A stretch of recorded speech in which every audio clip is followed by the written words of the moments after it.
যে দেশে আসলে কিছু ঠিক হয়নি, দেশটা সংস্কার হয়নি। যতগুলো মানুষ মরেছে আমরা যেন তাদের সংখ্যাটা জানতে পারি, একটা স্বচ্ছতা চাই, আমরা ক্লিয়ারেন্স চাই। আমরা যেন বড় বড় মিডিয়াগুলো এগুলো কভার করে না বা এগুলো বলে না। সবাই হচ্ছে শিক্ষিত হয় কিন্তু শেষ পর্যন্ত কেউ শিক্ষাটা ধরে রাখতে পারে না বা মনুষ্যত্বটা ধরে রাখতে পারে না। আমি যদি 3-4টা ইনসিডেন্ট বলি গত বছরের পর থেকে, আমরা দেখেছি আমাদের দেশের গণহারে ধর্ষণের হারটা বৃদ্ধি পেয়েছে। একটা গ্রামে হচ্ছে হিন্দু সনাতন গোষ্ঠীর উপর হচ্ছে নির্যাতন করা হয়েছে। এগুলো নিয়ে হচ্ছে আমাদের বড় বড় মিডিয়াতে বা কথাবার্তা বলা হয় না। কেন কথা বলা হয় না? কারণ আমরা যখন দেশের এই ফল্টগুলো তুলে ধরবো তখন বোঝা হবে কি যে দেশে আসলে কিছু ঠিক হয়নি, দেশটা সংস্কার হয়নি।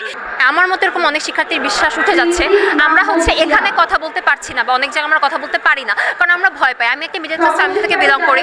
আমার বাবা মা অবশ্যই চাইবে না আমি যেন কোনো ঝামেলায় জড়াই, আমাকে যেন কেউ টার্গেট না করে, আমি যেন কোনো বেফাস কথা না বলতে পারি। কিন্তু আমরা সবাই আসলে ভিতর থেকে বলতে চাই আমরা এই সিস্টেমটাকে ভাঙতে চাই। আমরা এই সিস্টেমটাকে ভেঙে আমরা একটা স্বচ্ছতা চাই, আমরা ক্লিয়ারেন্স চাই। আমরা চাই যেন গভর্নমেন্ট আমাদেরকে প্রত্যেকটা কথা বলুক, প্রত্যেকটা কথা জবাব দিক। আমরা চাই যেন যতগুলো মানুষ মরেছে আমরা যেন তাদের সংখ্যাটা জানতে পারি।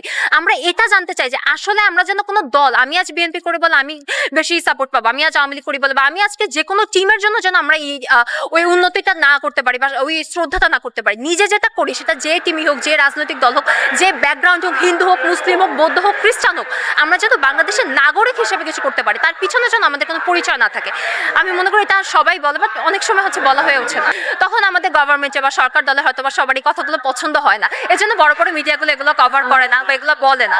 দেশের যে ভিতরে যে বিশৃঙ্খলা বা দেশের মধ্যে যে চলছে, এজন্য বললাম যে দেশে যদি থাকার পরিস্থিতি থাকে। আমরা জানি কিছুদিন আগে মাইলস্টোনের মতো এরকম একটা ঘটনা ঘটলো। সেই ঘটনার পরও কিন্তু অনেক জায়গা থেকে আমরা দেখতে পাচ্ছি যে বিভিন্ন রকমের খারাপ বা লুকোচুরির বা কিছু জিনিস আমরা দেখতে পাচ্ছি।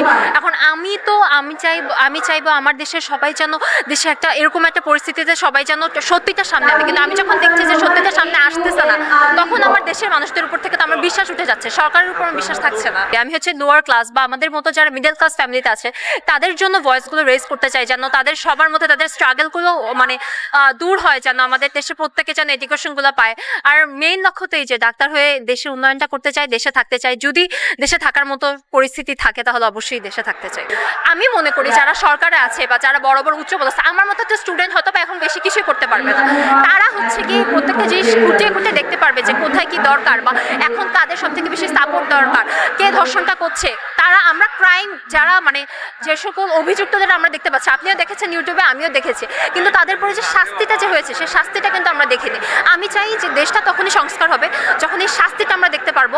আমরা এখনো ওই প্রিলিমিনারি মানে প্রাথমিক পর্যায়ে আছি, যখন আমরা শুধুমাত্র অপরাধীকেই দেখছি।